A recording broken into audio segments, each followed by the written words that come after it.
In Unit 3C, Mod 15, we're going to be talking about evolutionary explanations to differences in sexuality and mating preferences, natural selection and explaining behavioral tendencies, and explanations of human sexuality, and discuss how evolutionary, sorry about that, sexuality, discuss how evolutionary psychologists respond, the biopsychosocial approach to development. Evolution is a very controversial subject. Why? For many people, evolution, people who are religious, seem to be very disturbed by that discussion. But this is not what we are talking about. What we are talking about in evolutionary psychology is how humans pass traits on from generation to generation to help us survive. Evolutionary psychology emphasizes the environmental adaptive behaviors are those that promote reproductive success. The prevalence of genetically predisposed traits that we have a reproductive advantage is best described by Charles Darwin's natural selection. What makes humans so much alike? And this is a continuation of what we talked about yesterday. What does it mean for a trait to be selected? A reproductive advantage to an individual or species over time will prevail. That's what it infers. Great example of this, if you own a dog, many of your dogs have been bred. Dog breeding is selective mating.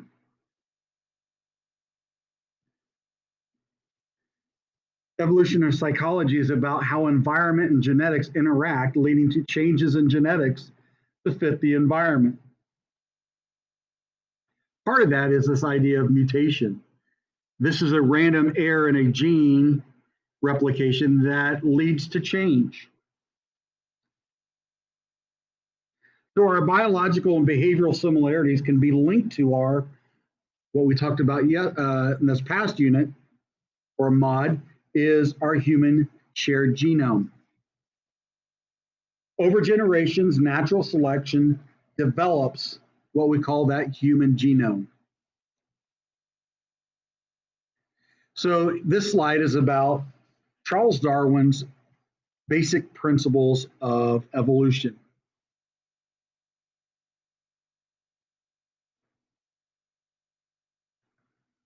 What about naturally occurring selection? For example, there are some outdated tendencies. Back in the Middle Ages, when food was scarce, people ate foods that were fatty and sweet. And it stores that fat so that we wouldn't starve. Well, today we don't have the scarcity of food, but what kind of foods do we still eat? We still eat fats and sweets, which leads to the idea that today's human being is reaching levels of obesity that we've never seen before.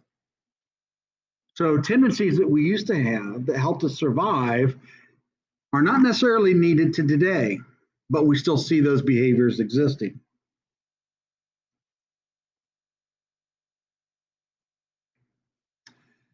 What does evolutionary psychology say about male and female sexuality differences? Males, men are more likely to initiate sexual activity. They may perceive women's friendliness for sexual interest.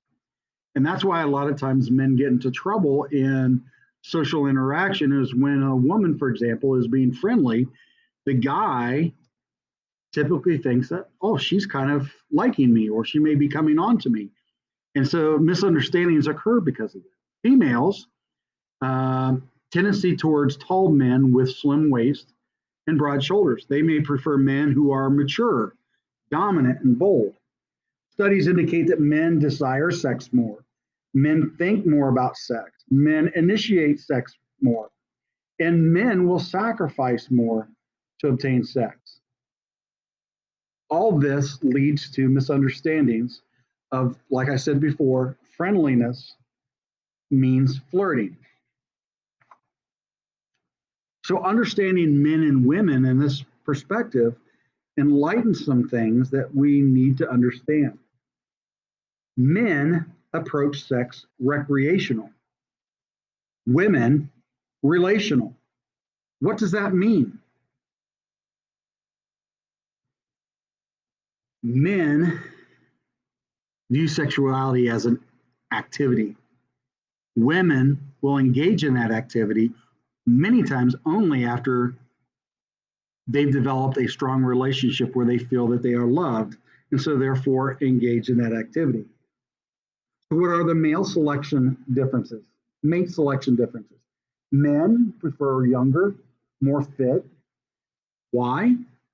It leads to fertility, reproduction. Women prefer stability. They want men who are invested. So let's talk a little bit about something called gender roles. Gender roles change over time, obviously. There are phrases like a woman's place is to be seen and not heard, or a woman is to be barefoot pregnant in the kitchen. Those are old gender stereotypes that when women relied on men for their livelihood. Well, we know today in equality in the world that women do not need men for their livelihood.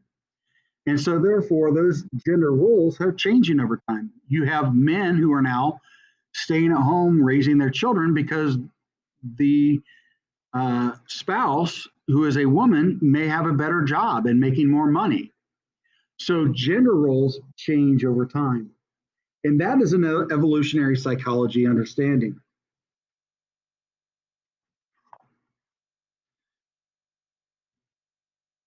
So, what are some criticisms?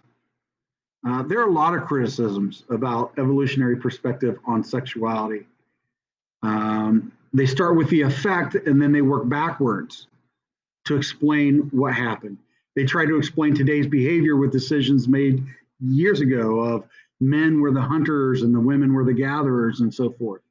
And there are social consequences to accepting evolutionary explanations. The biopsychosocial approach, these are how genes, our environment, and our culture all combine to influence our development. This is the end of Unit 3C, Mod 15.